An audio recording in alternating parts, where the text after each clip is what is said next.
So, um,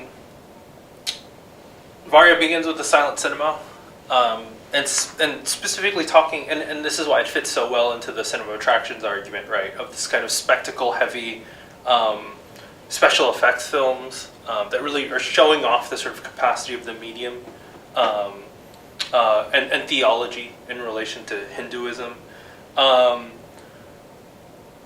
I thought it was striking in this section that he brings up one of these kind of popular stories that kind of circulate about early cinema in terms of the people, like, sort of when you know they saw, you know, the images of the deities, that they sort of fell to their knees, and he sort of writes off, like, you know, that's not the easy reading is like, how stupid are people that they would not realize that this isn't real. That's not what's going on, though.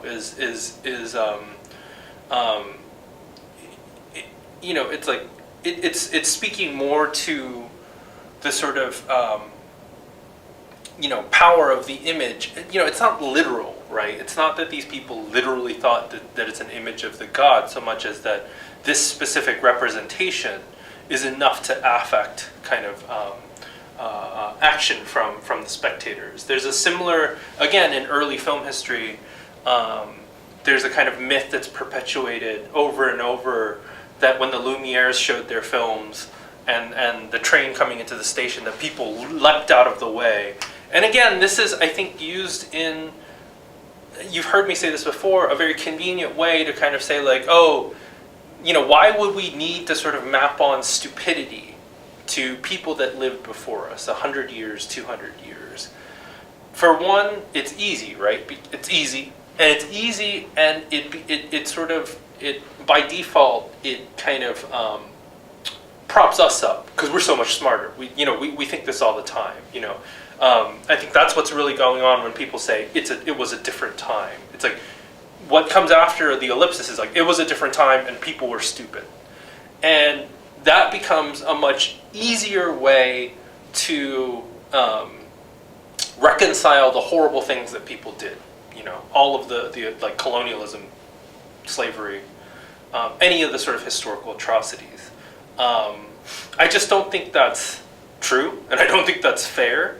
And I think it's totally more than likely that, you know, generation from now, 2 generations from now, they're going to say the same about us. They're going to say, well, they didn't know better. It was a different time.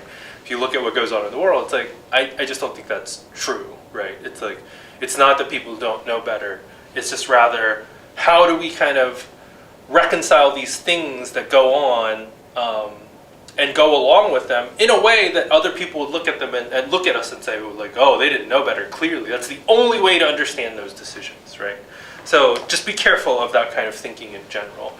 A counterpoint of that is that there's a very early film, I can't remember the title off my head, but I can look for it if you want. But there's actually an early film that makes fun of that very idea, that the film is about this kind of older man who is stupid enough to think that what he's watching is real and kind of reacts to the screen. So it's like, no, like, even then, even in the early 20th century, people were already aware of this kind of idea. So after World War II, we have Hollywood hegemony, right? Because, you know, France and the UK specifically are decimated, so, you know, the US kind of swoops in internationally.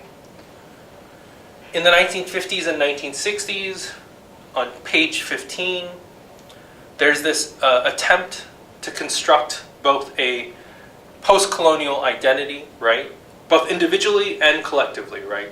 So again, like trying to figure out, using cinema, to find what does it mean to be Indian, right? In the U.S. we're doing the same thing. We have been. It never stops. You're always trying to find out, like, because that's the thing, is like, if ever for a moment you think it's clear what it means, what an Indian identity is, pinpoint a moment to me where it's like, you know, there's absolute solidarity in American identity. Well, there we can point to a moment, right? After 9/11, everyone agreed, like, well, we need revenge. That was a moment of collective identity. It's really terrible, right? So both this kind of myth-making, but also a critique, right? Varga talks about the Indian People's Theater Association during this time, that we're moving towards socialism and realism, right? But also, again, and this is another place where you see the lasting sort of effects and impact of Soviet cinema, right, between 15 and 16.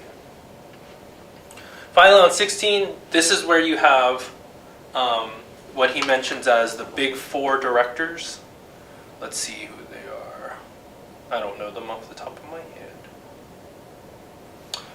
Guru Dutt, Mehboob Khan, Bimal Roy, and Raj Kapoor, right?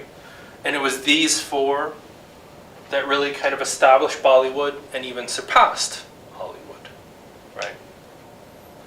Into the 70s and 80s, this is, I mean, again, internationally we see this, we've seen this over and over, that the cinema is in dialogue with the tumult of the period, right? On 21, they talk about both class consciousness and violence. And then you see that India is specifically really hit hard by piracy and the advent of television, right? Then finally, in the 1990s and 2000s, the high point, this is the period in which DDLJ, the film that we'll be watching for Wednesday, was produced, and you know, like you'll see how in the next reading how hugely impactful that film was. But interestingly enough, it was only in 1998, this is 26, that it was finally acknowledged with industry status by the government in 1998, right? Like by then it was basically not acknowledged, which is interesting to think. You know, thinking if you consider how big of a industry it is. And finally, on 26, I just want to point out this might be familiar. It might, you know, you might recognize this from films such as Parasite. But again, the legitimizing function of the U.S. or the West, right? Because the other thing is, like, you know, there's Orientalism. It's not, and this is the hegemonic question. It goes in both directions. There is self-orientalization. A lot of filmmakers self-orientalize. We talked about this too, where they will make films in a way that fits a sort of typical image of the culture that the other, you know, expects of them, right? But on 26, you know, getting like that desire for the Academy Award nomination, you know, legitimizes Bollywood cinema in a way, or Hindi cinema, or Indian cinema in a way that, you know, other metrics wouldn't. It's only when the Americans pay attention that there's any meaning. Which, again, that's why ultimately a lot of this comes down to power. Power does not come from anywhere. You know, it doesn't come from nowhere. Power is something that's been historically constructed. The fact that the Academy Awards still has such a stranglehold internationally, again, you think it's something that's just kind of like mundane and harmless. But, you know, the fact that it still has power, well, you know, historically, like, where does that come from? It's power that was constituted colonially, right? In colonialism. Okay, so that's the introduction to Indian cinema, to Bollywood. We'll watch DDLJ and we'll talk about it. So, hope the weather's okay where you guys are. It's kind of off and on here, but, you know, bearable. But take care. Talk to you guys soon.